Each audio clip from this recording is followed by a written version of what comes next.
जय मसीह की। मुझे खुशी है कि आप हमारे मरकुस 10 अध्याय के अध्ययन के लिए वापस आए। आज हम 28 से 45 आयातों को देखेंगे। कल हमने देखा था कि वो धनी व्यक्ति जो यीशु के पास आया था और जब यीशु ने उसे चुनौती दी कि सब कुछ बेचकर वो यीशु के पीछे आए तो वह निराश होकर चला गया। और फिर यीशु ने बोला कि धनी व्यक्ति का परमेश्वर के राज्य में प्रवेश करना कितना कठिन है। तो देखिए पतरस ने क्या बोला 28वीं आयत में। फिर पतरस उनसे कहने लगा, देख हम सब कुछ त्याग कर तेरे पीछे हो लिए हैं। पतरस बोल रहा था, हमें देख यीशु, हमें देख, हमने वो किया जो वह धनी व्यक्ति नहीं कर पाया। मैं कल्पना कर सकता हूं यीशु भी एक बार मुस्कुरा दिए होंगे। और फिर यीशु ने कहा 29 से 31 आयत में, यीशु ने कहा, मैं तुम सच्चे सत्य कहता हूं, कोई भी ऐसा नहीं है जो मेरे लिए और सुसमाचार के लिए घर, भाइयों बहनों, माँ बाप, बच्चों, खेत, सब कुछ को छोड़ देगा और जो इस युग में घरों, भाइयों बहनों, माताओं, बच्चों और खेतों को 100 गुना अधिक करके नहीं पाएगा, किंतु यातना के साथ और आने वाले युग में अनंत जीवन। और बहुत से वे जो आज सबसे अंतिम है सबसे पहले हो जाएंगे, और बहुत से वे जो आज सबसे पहले हैं सबसे अंतिम हो जाएंगे। अब यीशु उस पर व्यंग कर सकते थे, कह सकते थे तुम्हारे पास त्यागने का था ही क्या, एक मछली पकड़ने की जाल, एक नौका। पर यीशु ने ऐसा नहीं बोला, वह बड़े ही प्रेम पूर्वक से उसे सच्चाई समझाता है। यीशु अपने शिष्य से कहता है कि जो कोई मेरे लिए और सुसमाचार के लिए जो छोड़ेगा वह इस युग में 100 गुना पाएगा और बाद में वो अनंत जीवन पाएगा। गौर कीजिए, यीशु बात करते हैं परिवार की, भाई बहन, माता पिता, बच्चे। जब आप यीशु के विश्वासी बनोगे तो हो सकता है ये लोग आपसे यीशु के कारण घृणा करें, दूर हो जाए। क्योंकि आप विश्वासी हो इसलिए आपको सैकड़ों और भाई बहन, बच्चे, माता पिता मिलेंगे पूरी दुनिया में। हो सकता है कि आप घर खो दो तो कोई आपका अपने घर में स्वागत करेंगे, कोई आपको, क्योंकि आप विश्वासी हो, और फिर आपको अनंत जीवन मिलेगा बाद में। परंतु साथ में यातनाएं भी मिलेंगी। एक मसीही विश्वासी होने के नाते आपको सैकड़ों नए भाई बहन की आशीष तो मिलेगी, पर साथ में वे लोग आपको यातना भी देंगे जो यीशु का अनुसरण कर रहे हैं आप, इसलिए असहमत हैं। ऐसा लगेगा कि आपको दोषी करार दे रहे हैं वो लोग, आप पर लांछन लगा रहे हैं। यीशु आपको केवल अच्छा नहीं बताते, वे दोनों पहलू बताते हैं, इसलिए वास्तविकता की तरफ आपका नजरिया सही रहे। फिर यीशु कहते हैं कि आपको 100 गुना इस युग में मिलेगा और अनंत जीवन भी। परंतु यह मत सोचिए कि आप पहले आए हैं तो परमेश्वर के राज्य में भी पहले रहेंगे। वहां परमेश्वर निर्णय लेंगे कौन बड़ा है कौन नहीं।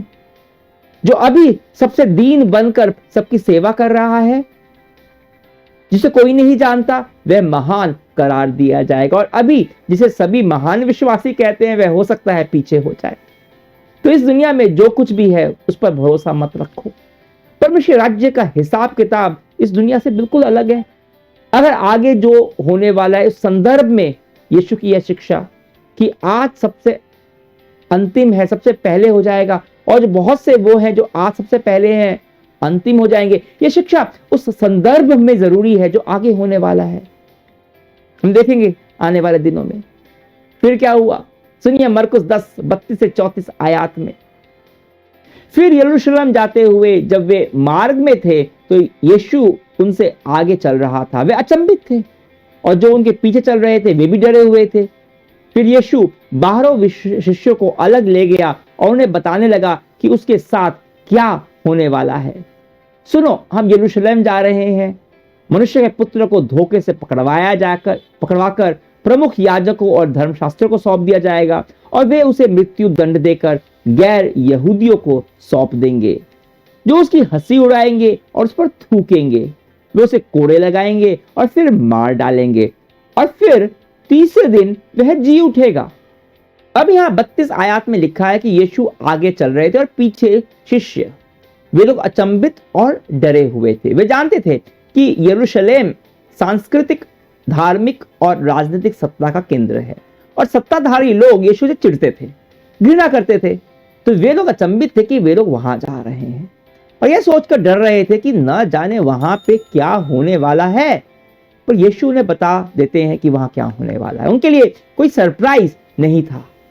यीशु उन्हें सब कुछ पहले से बता देते हैं। वह धोखे से पकड़वाया जाएगा, उसे प्रमुख याजक और धर्मशास्त्रियों को सौंप दिया जाएगा, उसे मृत्युदंड मिलेगा, लोग उस पर थूकेंगे और हंसेंगे, कोड़े लगाएंगे और फिर मार डालेंगे, पर तीसरे दिन वह जी उठेगा। पर यीशु के शिष्य, वे लोग तो किसी अलग ही दुनिया में थे। लगता है उनका ध्यान सिर्फ केवल अपने ऊपर लगा हुआ था, अपने स्वार्थ के ऊपर, और जो कुछ भी यीशु बोल रहे थे जैसे उनके को वो सुना ही नहीं दे रहा था। सुनिए उन लोगों के दिमाग में क्या चल रहा था। 35 से 41 आयत में, फिर जब्दी के पुत्र याकूब और यूहन्ना यीशु के पास आए और उससे बोले, गुरु, हम चाहते हैं कि हम जो कुछ तुझसे मांगे तो हमारे लिए वह कर। यीशु ने उनसे पूछा, तुम मुझसे अपने लिए क्या करवाना चाहते हो? फिर उन्होंने उससे कहा, हमें अधिकार दे कि तेरी महिमा में हम तेरे साथ बैठे, हम में से एक तेरे दाएं, दूसरा तेरे बाएं। यीशु ने उनसे कहा, तुम नहीं जानते तुम क्या मांग रहे हो। जो कटोरा मैं पीने वाला हूं, क्या तुम उसे पी सकते हो? या जो बपतिस्मा मैं लेने को हूं, तुम उसे ले सकते हो? उन्होंने उनसे कहा, हम वैसा कर सकते हैं। फिर यीशु ने उनसे कहा, तुम वह प्याला पियोगे जो मैं पीता हूं, तुम यह बपतिस्मा लोगे जो बपतिस्मा मैं लेने को हूं, किंतु मेरे दाएं और बाएं बैठने का स्थान देना मेरा अधिकार नहीं है। यह स्थान उन्हीं पुरुषों के लिए है जिनके लिए इनके लिए यह तैयार किया गया है। जब बाकी के 10 शिष्यों ने यह सुना तो वे याकूब और यूहन्ना पर क्रोधित हुए। यह अद्भुत है। यीशु अपनी मृत्यु और जी उठने के बारे में पूरा वृत्तांत पहले से बता रहे हैं, जिससे उन्हें सरप्राइज न लगे, कुछ भी वो तैयार रहे। और आप सोचेंगे कि शिष्य उनसे पूछेंगे कि यीशु यह जी उठने का मतलब क्या है वापस से, हमें समझ नहीं आ रहा। मैं होता शायद ये पूछता। इसके उपरांत याकूब और यूहन्ना आकर यीशु से कहते हैं, महिमा में हम तेरे साथ बैठे, हम में से एक तेरे दाएं और एक तेरे मेरे बाएं बैठे, दूसरा तेरे बाएं बैठे। वे लोग कुछ भी नहीं समझ रहे थे, क्योंकि उनकी पूरी नजर, उनकी दृष्टि केवल महिमा के ऊपर टिकी हुई थी। खुद की महिमा चाहते थे वो, पर यह नहीं जानते थे कि यह समझ नहीं पा रहे थे कि यीशु की महिमा क्रूस के ऊपर से होकर गुजरती है, और उस महिमा का अधिकार केवल और केवल यीशु का है। इसलिए यीशु कहता है, जो कटोरा मैं पीने को हूं, क्या तुम उसे पी सकते हो? या जो बपतिस्मा मैं लेने को हूं, तुम उसे ले सकते हो? कौन सा कटोरा, कौन सा बपतिस्मा? दुख का, कष्ट का, धोखे का, यातना का, अकेलेपन का, अपमान का, तिरस्कार का, जो होने वाला था, मारे जाने का। अब वे लोग इस बात को बिना समझे बोलते हैं कि हाँ, हम कर सकते हैं। यीशु कहता है कि हाँ, ये प्याला तुम लोग पियोगे एक दिन। यीशु जानता था कि इन प्रेरितों के साथ आगे क्या होने वाला है, वो जानता था, पर वो नहीं समझ रहे थे। उनकी दृष्टि केवल महिमा के ऊपर थी, सिंहासन पर थी। और अगर आप सोच रहे हो कि ये केवल याकूब और यूहन्ना की समस्या थी, तो नहीं, यह बाकियों की समस्या भी थी। बाइबल कहती है कि जब बाकी 10 शिष्यों ने सुना कि वे क्रोधित हुए। अब उनका क्रोध याकूब और यूहन्ना के स्वार्थ पर नहीं था, या उनकी आत्मिक अपरिपक्वता की तरफ नहीं था, पर वो इसलिए क्रोधित थे क्योंकि याकूब और यूहन्ना उनसे पहले यीशु के पास पहुंच गए थे। तो सुनिए यीशु क्या कहता है 41 से 45 आयतों में।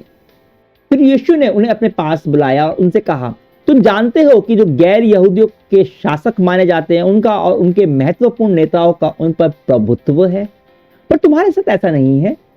तुम में से जो कोई बड़ा बनना चाहता है वह तुम सबका दास बने, और जो तुम में प्रधान बनना चाहता है वह सबका सेवक बने। क्योंकि मनुष्य का पुत्र तक सेवा कराने नहीं आया है, बल्कि सेवा करने आया है, और बहुतों को छुटकारे के लिए अपना जीवन देने आया है।